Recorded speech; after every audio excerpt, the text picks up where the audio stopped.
Well, hello. I sound like Mrs. Doubtfire. Babe. That intro. Why? Welcome back Thanks for having me. to TakeTew with Hey, Ron. and Tiffany. Hey, Mrs. Doubtfire. Hey, Mr. and Mrs. Rogue. Yeah. All that and then some. All that and then some. So, it's my turn. It's your turn. And I have a question that, Needs answering. well, kinda. Oh, my God. I don't know what it is, as always. And I don't think he's gonna like it, but So go ahead and hit me. I'm good, man. it's kind of like relevant to Oh, my God. the conversations that we've had. Our conversations are so dangerous. He's not gonna like this question. Babe. Don't drag it out. Come on. What you got? All right, so the topic for today is when you're in a relationship, Yes. such as we are, Yes.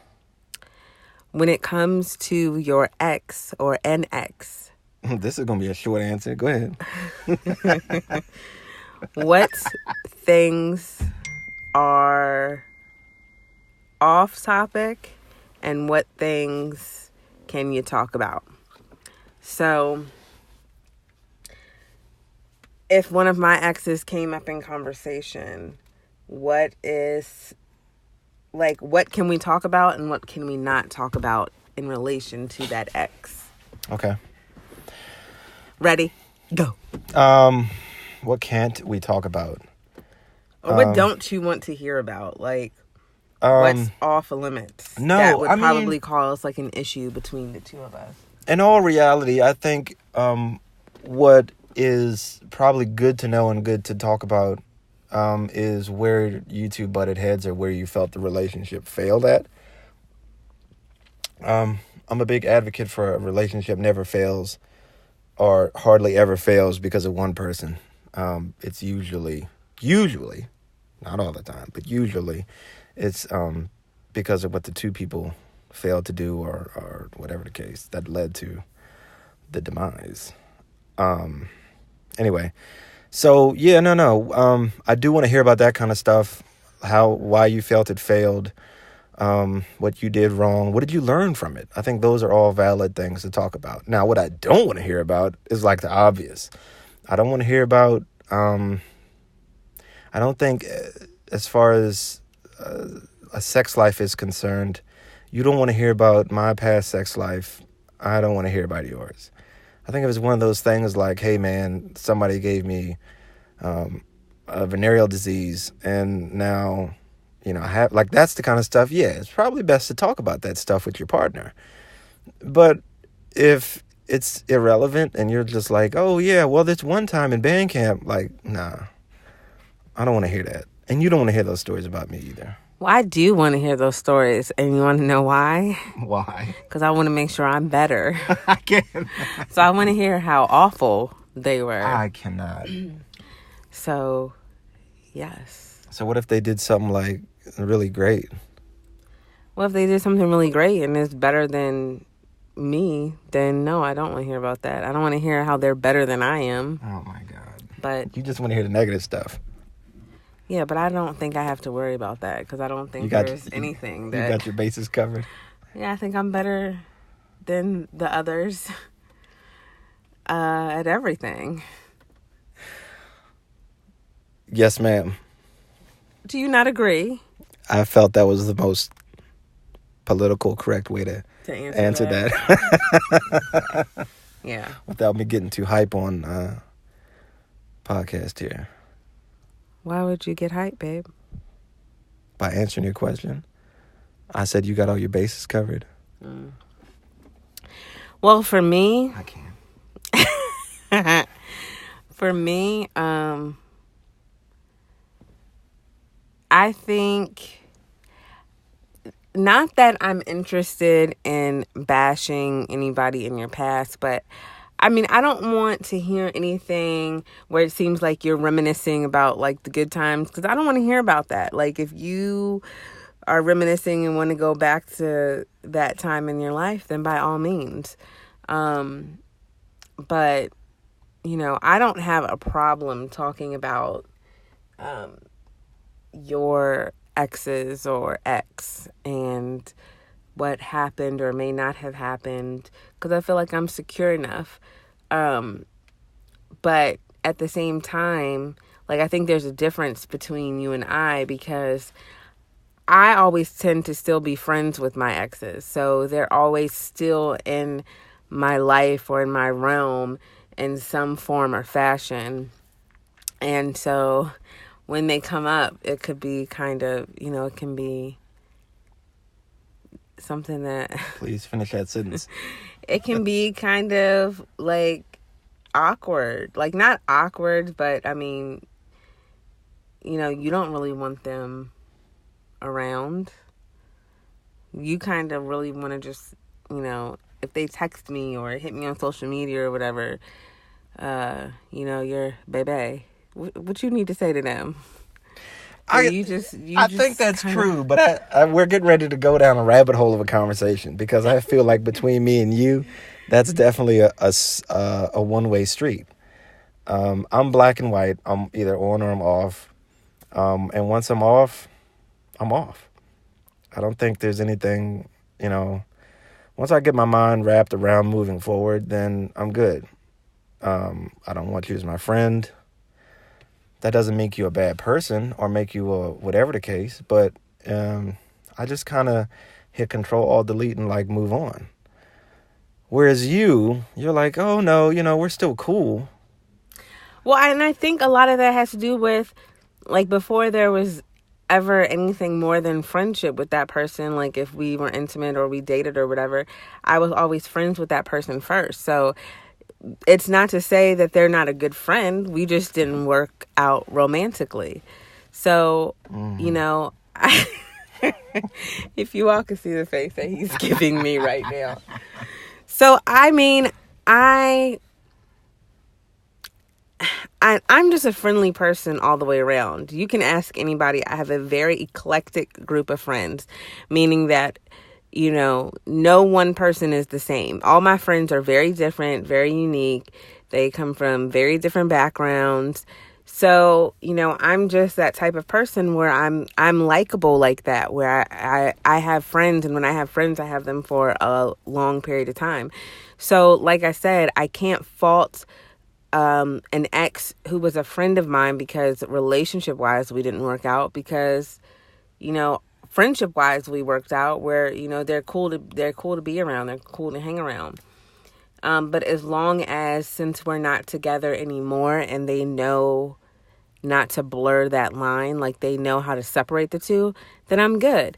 But if they don't know how to separate the two and they still are going back on past emotions or feelings when we're not in that phase of our friendship anymore, then yes, then I'm going to have to keep them at bay, because I don't want to cause any issues, you know? I can understand that. With me, maybe that's my thing. I mean, yeah, I got a bad experience with people blurring the line and people still holding on, or me still holding on to something that was. So maybe that's why I am what I am. But I don't know. I mean, I can't really say that either, because typically when I move jobs, like any old friends I had, like, you know, I'll try to stay in contact for like, you know, a couple weeks, maybe a couple months. But after that, I don't end up ever talking to those people again. And we could have been like really good friends too. And see, that's our difference. Like, I think moving on. Right. And that's what I was going to say. I think because of your overall makeup and how you grew up and things like that, you're able to just cut people off with the quickness. And I can cut people off too. But my friends hold a special place in my heart. Mm-hmm. Like, I can't just, you know, we might argue and we might have our disagreements. You know, there's been a few friends where we haven't talked for a while, but we always come back to each other. And I always say that those are like the real, true, genuine friends, because no matter what you're going through, you still remain friends. But I just, like, I can cut people off who have done me wrong. Now, you know, in your case where you said you started a new job and you don't really talk to those old coworkers anymore, but they haven't really done anything to you. See, for me, like, if I leave a job and I'm really close to my coworkers, like, I still try to keep in touch with them as much as I can. But the way I cut people off is if they do something wrong to me and I feel like there's no coming back from that, then yeah, you're cut. You're cut, and good luck trying to get back on the list. But you're just 100% savage. You have no chill. No chill. No, I don't. And I don't know. Like, I've been, you know, before someone ever introduced me to social media, I wasn't in touch with hardly, there was like 1 or 2 people from high school. Well, yeah, it was 2. You were one of them. But there was only 2 people from high school that I ever, you know, now and again would reach out to. And one of the guys, me and him end up like working together at a car dealership. He was a mechanic and I was too. And so I think that's why we kind of kept in touch so much longer. Me and you, that's a whole nother ball of string. But fate knew what it was doing. So him and I were supposed to be together from the beginning. God had to move Ray out of the way so you'd see it, huh? R.I.P. I can't. No, God knew what he was doing. I'm sorry. He kept us. You shouldn't talk about the dad, babe. Well, they gone now. That don't mean he wasn't a good person. No comment. Let's move on. Yes. I mean, I guess that was appropriate considering we're talking about exes. But. Right. Anyway, so the long and short of it is, like, I try to be very understanding that we are different people. We're never going to be the same. I try to be very understanding to the fact that even though the both of us are very territorial, like, it irks you to the utmost to hear my phone chime like I got a text or I got a text message. Listen. Like, well, who that? Listen. But you can have all these friends from the past, and I'm just supposed to be cool with it. But I think the difference is, that I take into consideration that that's just the kind of person you are. That's just in your makeup. And I trust you enough to, when you say to me, hey, look, this person is acting kind of weird or acting kind of strange, or this person doesn't know their boundaries. I've heard you say it to me before. Yeah, I don't, I'm going to go to some party, or I'm going to go to some X, Y, and Z. But if they start doing X, I'll just have to cut them off because I don't have time for that kind of, and I trust you enough to do that. Now, if I didn't trust you, I think that'd be a whole nother situation. But you and I both know neither one of us like what? See, let's rewind, because he's over here trying to paint me like I'm some like jealous, crazy Neither one of us woman. are jealous or crazy, but we're both very territorial. We love each other very much. When his phone dings, I say something, but honestly, I really am joking. And the reason why I do it is because... babe. No. Babe. The reason why I do it... The reason I do it is because he does it to me all the time. So when I do that, it's kind of like a mocking of him. Would you be willing to... I don't, ladies... want a polygraph? I don't... Answer that question? Yes. I do not... You would look me dead in my face. No, I want to know who it is. And I'm like, what is going on? Babe. He hasn't learned my sense of humor 100%. If that's your sense of humor... you done taught me something altogether new. Because the way you look so dead serious, and if I don't show her, oh my God, y'all. No. I might as well sign my own death warrant. No, because that might how it is in the moment. But if he didn't show me and we moved on to something else 5 minutes later, then I would just enter really? my code in the phone and go look at it for myself. That's what you would say. You just go through my phone anyway. He's trying to make me seem like... Babe, what? And why are you yelling? I'm sorry. I keep forgetting we're in a closed space. Yeah. But you know we're both territorial. We've established that. We are both territorial. I don't like other dogs hanging around my yard. Metaphors, more metaphors. Look, you guys, I think he waits until we get on the podcast to like bring every metaphor that he's ever learned, known to man. You got years of this. Out. Oh my God.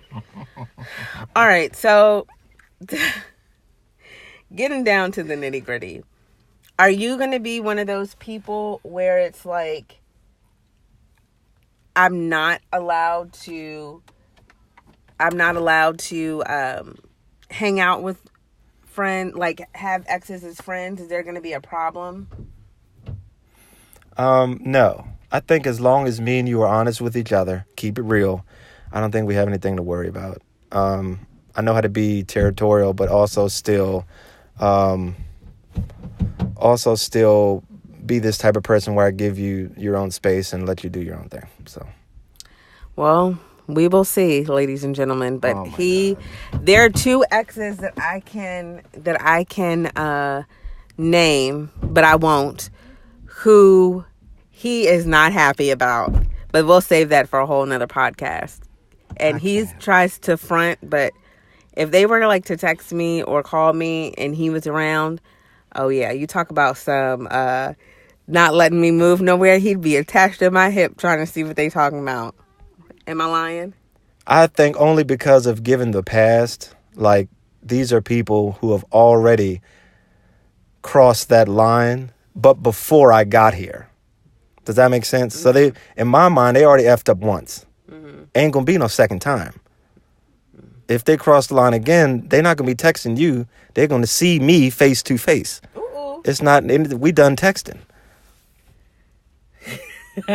Bebe has spoken, and his face right now is lit up. So in my opinion, I done struck a nerve. In my opinion, ain't no more. You already told me they're not to be trusted because they already crossed the line before. And that's all I gotta say about that.